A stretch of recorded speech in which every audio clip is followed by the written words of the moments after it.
はい、こんにちは。シンラです。今回はアーティア武器の作り方について解説していこうと思います。ズバリ、アーティア武器とはガチャによって性能が決まる武器となっております。ガチャで性能が決まる分、普通に作ってもそれなりの強さにしかならないんですが、運よく狙った性能を引くことができれば、SSR 並みの強力な性能を持たせることのできる武器ですね。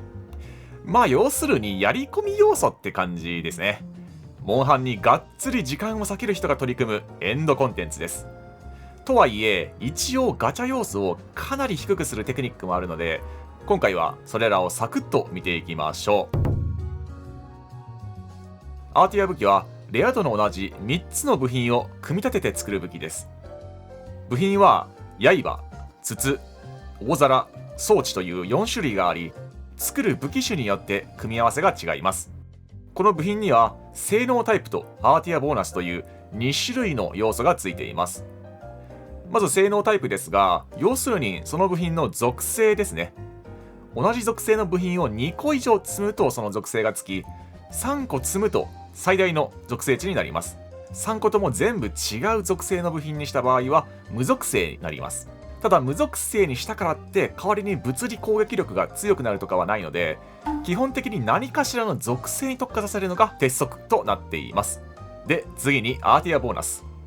これはこの通り攻撃力もしくは会心率が足されるボーナスなんですね。基礎攻撃力はプラス5、または会心率はプラス 5% されます。見たまんま武器が強くなるんでわかると思います。というわけで部品さえあれば属性とアーティアボーナスは組む段階で確定させることができます。そしてこれらの部品3つとお金を1万ゼニー支払えば武器が完成となるんですが、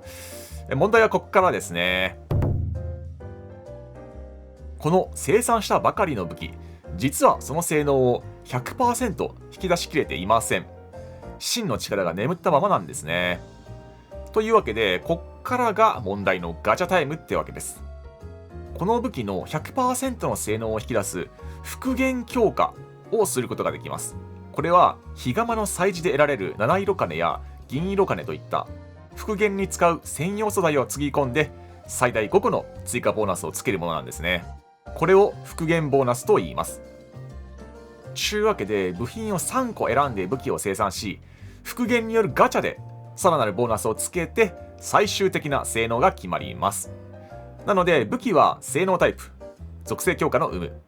アーティアボーナス、そして復元ボーナスの4つのカスタム要素から成り立ちます。ここまでがアーティア武器に関する基礎知識と言えます。とはいえガチャで決まる性能なんて大抵は変なものになります。で、この作った武器なんですが、気に入らない場合解体することができるんですね。なんかガチャでいまいちな性能だった場合は武器を解体することでつぎ込んだ七色金がそのまんまの量、つまり七色金50個におまけの銀色金が1個分ついて返ってきます。なのでガチャ要素に関しては割と引き直しがしやすいです。ですが使った部品、そしてお金1万ゼニーは返ってこないんですね。部品とゼニーは消耗していく。ということで部品3個、そしてお金1万ゼニーを使って納得いくまでガチャを繰り返す。それがこのモンハンワイルズのエンドコンテンツになります。実はこの復元ボーナスをつけた後、セーブせずにタイトルに戻ることでリセットすることができます。そもそもアーティア武器を作る前に戻ることができるんですね。そしてさらにどういう順番でボーナスがつくかは武器ごとにテーブル、つまり順番が決まってるんですね。これは過去作でもあったモンハン特有のガチャの仕様なんですよね。例えば連続で3つの武器を作って復元ボーナスを確認したとします。セーブをせずにタイトルに戻り、もう一度3つの武器を作るとつくボーナスは同じ順で同じものです。これは属性やアーティアボーナスを変えてもつくボーナスは同じになります。というわけで作り直してもつく順番が同じということを利用して狙った武器に狙った性能をつけることができるんですね。順番としてはまずセーブをして適当な余った部品で武器を作っていきます。そして復元ボーナスを確認、気に入らなければ解体で、また2に戻って適当な部品で武器を作る。そしてこれの繰り返し。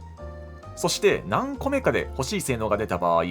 それが何回目かを覚えておいて、一度セーブをせずにゲームを終了します。そして再びその狙った番までは余ってる部品で適当な武器を作っては解体を繰り返し、欲しい性能の順番のところで本命の属性、アーティやボーナスを合わせた武器を作って復元を行うことでぴったり欲しい性能の武器が手に入ります。これがガチャ要素を抑えたアーティア武器の作り方になります。ちなみにこのテーブルは武器ごとに独立しています。なので例えば弓を作りたいのにライトボウガンを作りまくっても弓のテーブルは変わらず進みもしません。あと無属性の武器を作った場合は無属性用のボーナスに変わるので、そこは注意ですね。このアーティアパーツは歴戦のモンスターを狩ることによって手に入ります。基本的に一番レア度の高い部品を使わないと武器として話にならないと思ってください。なのでアーティア武器に手を出すなら主系モンスターやアルシュベルドといった最上級のモンスターをバンバン狩る必要があります。さらに言うと2等クエだと効率的に手に入ります。あとはマカ錬金の異物の錬金術でも手に入りますね。毎週配信バウンティーをしたり交換によってチケットが手に入るのでパーツの錬金に回しましょう。あとは流血石という錬金素材は歴戦モンスターの青い歴戦傷を破壊すると手に入ります。強いモンスターを買ってモンスター素材をヒガマで錬成する、これが主な色金系の効率的な稼ぎ方になります。2尾、まだら、銀、七色という4種類がありますね。この換算の時はおまかせ錬成がめっちゃ便利ですね。さらに言うとこの換算の素材画面 R3 スティックを押せば持っている数が多い素材の順番に並びます。これも便利ですね。そして素材をつぎ込んで、錬成ですね。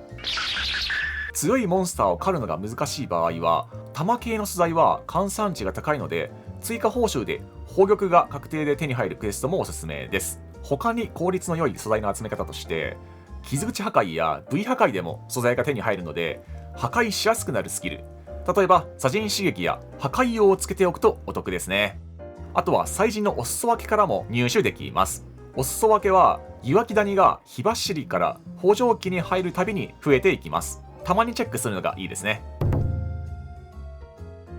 求めるべき性能についてなんですが、これ武器によって求める性能は違うので一概にはちょっとここでは解説できません。基本的になんかよくわかんねえという場合は生産のボーナスは会心率、復元ボーナスは属性強化を多めにすると強く仕上がります。近接武器の場合は切れ味を1個復元ボーナスでつけるのがセオリ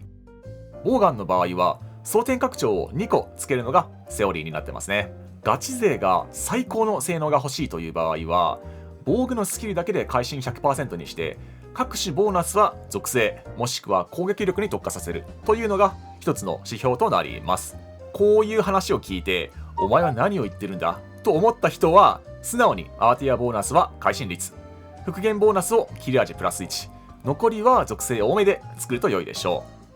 あとは各武器のスペシャリストの YouTuber の動画を見てそっくりそのまま真似をするのがいっちゃん手っ取り早いですね。というわけでアーティア武器解説は以上になります。アップデによって様式が変わっていく場合もあるのでそれらについては概要欄にまとめておきます。ということで今回の動画は以上となります。また次回の動画でお会いしましょう。ではまた。